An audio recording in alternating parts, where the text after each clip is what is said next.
social housing. So of the 43 units, there's 35% of that. No, that's No, that's I'm talking about social. Yeah, there's in total, total proposed. So 6 is for How many? How much are you? What's the percentage? What is the percentage of 35% that you're selling? No, I'm talking about not affordable social housing. They don't know. So the sofa. So what's your six? There's also The 6 is Affordable or social?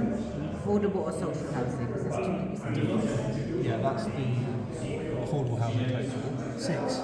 That's not 45, is it? But the thing is, I'm a bit confused. Six I don't know. properties. But is there no social housing at all? Yeah, social housing is in this one. So this one, So this one here. this one's got We social. can show you on the plan. What about here? Is there going to be any socials on this side? No housing. There's no housing here because the community don't belong there. They Oh belong my here. God! Why is that? Because they're not going to be able to hold on to live there. Why is that? Why do you think the community just deserves to be in this segment? Is it Because because it's too expensive here. high? Is it a high poverty area, or No, is it because you don't want brown faces on that side? In the pictures, definitely. 6 affordable homes is 40. No, because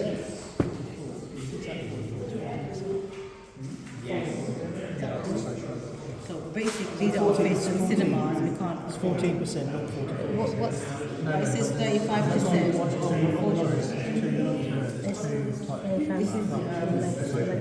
Which is the six. Yeah, which is a component of They want to do it. the other rest is classed as housing. Is that right? So I'm so confused. So there's only 6 homes. This is the only social housing. that's the only side. But then there was another side in Hanbury, 17 Hanbury. No, it says that's not social. So what's going to be So there? 17 Hanbury is basically a yard. No, is it? It's Ellie's yard. And so what would go there? Enough is going to go there. Ellie's Yard. So is it Ellie's just going to be Ellie's Yard going to have offices? Yeah, So that'll be offices. accommodation level before levels, yeah. Office, Accommodation office, Oh, okay. Yeah, workspace. Yeah. Who decides where you put the affordable housing? Who decides? It's been in collaboration with the council. It's been in collaboration. So the council said that There's no social. we want to have all of. So we've got to finalise the exact split, but yeah. Affordable housing. I asked who decides on where you locate the affordable housing. It's basically wherever it's more convenient. Is this convenient? So why not have it here? That's what we're going. But where is that? That's in Ellie's Yard. That's in Hanbury, 17 Hanbury. That's next to the shop. Yeah. Oh yeah, poppies because too many tourists there. They don't want to be there. So what's the question?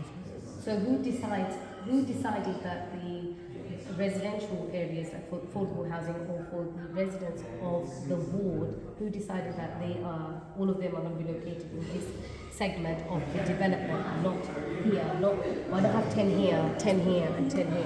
Who decided? Because this is all basically retail, cinemas. Because This is all part of the town centre, which is a mix of uses. There's lots of commercial uses. There are lots of people living here as well.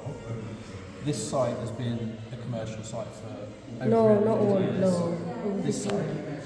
It's within that area, there are people living where Wheeler House is. All I'm talking about is what's Yeah. in what Truman. Yeah. Truman Brewery, Yeah. which includes this, has been a commercial site for that amount of time. The truth, we want to include housing. We know it's really important. It's only That's 6 homes out of the whole site. no, it's 44 homes. No, 6 for the affordable housing for the. Yeah, but that's policy in terms of the housing. If you really, strictly speaking, there's no obligation on Truman to provide housing on this site. That's the strict policy position. They are providing housing. It might not be as much housing as you'd like to see or others would like to see, and that's understandable. But that is the reality of where the position is that they are providing some, and it's been proposed over here for a number of reasons. Partly because I think it's a really great place to live. You know, it would make a really great place to live. Also, there's lots of other uses that already occupy these parts of the site. You know, you've got a nightclub here, which is noisy, you've got bars, you've got restaurants.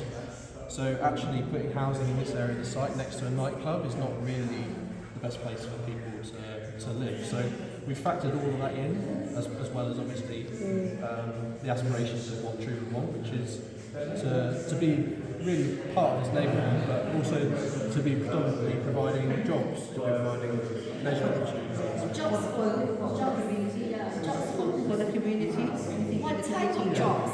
You know, in here, I just want to know what is available for the community in here. I think we are all saying that there should be better integration between people who are currently living there with the development. I mean, if you are going to have more corporate type offices, yeah, you mentioned the nightclub is created by Truman. Are there going to be more night entertainment, which therefore means it's driving community further away? Are these corporate jobs suited for the residents in Tower Hamlets and in the surrounding? So What type of jobs are we creating? Is that even any concern at all to the developers? I don't think there is, as long as they've got, you know, it serves its purpose, the community will have to fit in to their plan. So Truman is a big local employer already. Yeah. They employ a lot of people. There's also a lot of people obviously employed on the site as well. You know the cash and carry here? They're going to lose their parking space. What space are they going to be evicted, or what's going to happen to them? The Bangor Town cash and carry. So cash and carry, you're right, it's really important. It's located here at the moment. Yeah, so they lose their There's parking space and their yeah, big so- space, because I used to go and shop there, so I just Yeah, park so if you just yeah. so there's a plan to put a new cash and carry unit in here as part of the plan. Yeah. Yeah. But obviously there's a period in between, you know, we've got to build it. Yeah, so where do they go in So there? there's going to be a temporary home for the cash and carry on the site here. Okay. Roughly here. There's an access off Spittle Street. Yeah. So that would be fitted out and operational to allow while this was being built. Yeah. I think the question is, the whole idea of a cash and carry is that people drive a vehicle so that they can buy loads, as in cash and carry. So where are the cars going to be parking? No point giving a space for the cash and carry to operate without any car parking facilities. You're basically going to kill the cash and carry.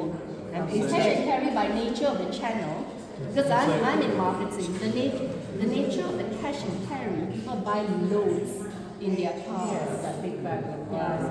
But the other question is there rent going to just go higher? They're going to have to eventually sell up and leave. So I was coming to that. The first part of the question was about what happens to them, so I was just answering that question. In terms of the parking, yeah, you're right, there is parking at the moment. There's also people kind of just pull up their vans and they kind of park on the pavement, and it's all not very organised. So, you know, this is a car-free development. There's disabled parking. But it's proposed as car-free. That means there's no cash and I'm carry. going to tell them right now. That's my comment. unless you have underground parking for them. Roof So parking. it's really, you know, none of the policies, whether it's from the London-wide policies or the local Tower Hamlets policies, you wouldn't get planning permission if you propose parking there. That's not part of the policy. So the policy is for car free, and there's a number of reasons for that. I know there's difference in opinion, you know, people's lives, but from a policy perspective, there is lots of reasons why trying to reduce the amount of cars in neighbourhoods is a good thing. So it's the same as the Whitechapel going to lose their parking spaces when they get their planning permit. I'm sure it's not. Who's Sainsbury's? No, What so, about, you know, and you so cannot be maintaining the cash and carry is maintained if there's no cars. I wonder where they're going to go now. It's the same. Yeah, It's not going to work. so there are, look, it's not going to be a, you know, there's different versions of cash and carries. You know, there's The moment cash and carry is what it is. And if you want to redesign the business, I think you're going to be talking to them about that. But do they know they're going to lose that car park space? So we do have a conversation with them. Obviously, Truman are their landlord for a better term, so they do have conversations with them and are talking to them.